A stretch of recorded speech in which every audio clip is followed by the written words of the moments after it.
తెలంగాణ రాజకీయాల్లో కృష్ణా గోదావరి జలాల రచ్చ కొనసాగుతోంది. ఇవాళ అసెంబ్లీలో మంత్రి ఉత్తమ్ కుమార్ రెడ్డి ప్రెజెంటేషన్ ఇవ్వబోతున్నారు.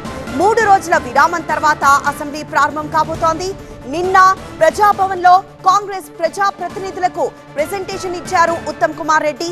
నిన్నటి సమావేశానికి సీఎం రేవంత్, మంత్రులు, ఎంపీలు, ఎమ్మెల్యేలు హాజరయ్యారు. ఇక గోదావరి బనకచర్లకు సిడబ్ల్యూసీ కీలక అనుమతి ఇచ్చింది అంటున్నారు మాజీ మంత్రి హరీష్ రావు. ప్రాజెక్టుకు కాదు కదా, కనీసం డిపిఆర్ కి కూడా అనుమతి ఇవ్వలేదంటున్నారు ఉత్తమ్ కుమార్ రెడ్డి.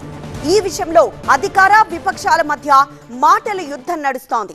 గోదావరి కృష్ణా నీటి సాధన కోసం మేం పోరాడతామంటోంది బీఆర్ఎస్.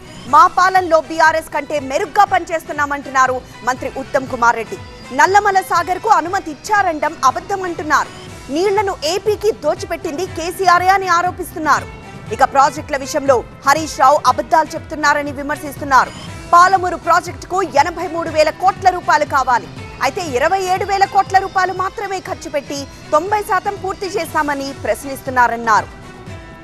పాలమూరు ద్వారా 1 ఎకరాకి కూడా బీఆర్ఎస్ హయాంలో నీళ్లివ్వలేదని ఉత్తమ్ కుమార్ రెడ్డి వాదిస్తున్నారు. ఈ పరిణామాల క్రమంలో ఇవాళ తెలంగాణ అసెంబ్లీలో ఉత్తమ్ కుమార్ రెడ్డి ప్రెజెంటేషన్ ఇవ్వబోతున్నారు. పీపీటీకు మాకు అవకాశం ఇవ్వాలి అంటోంది మరోవైపు బీఆర్ఎస్.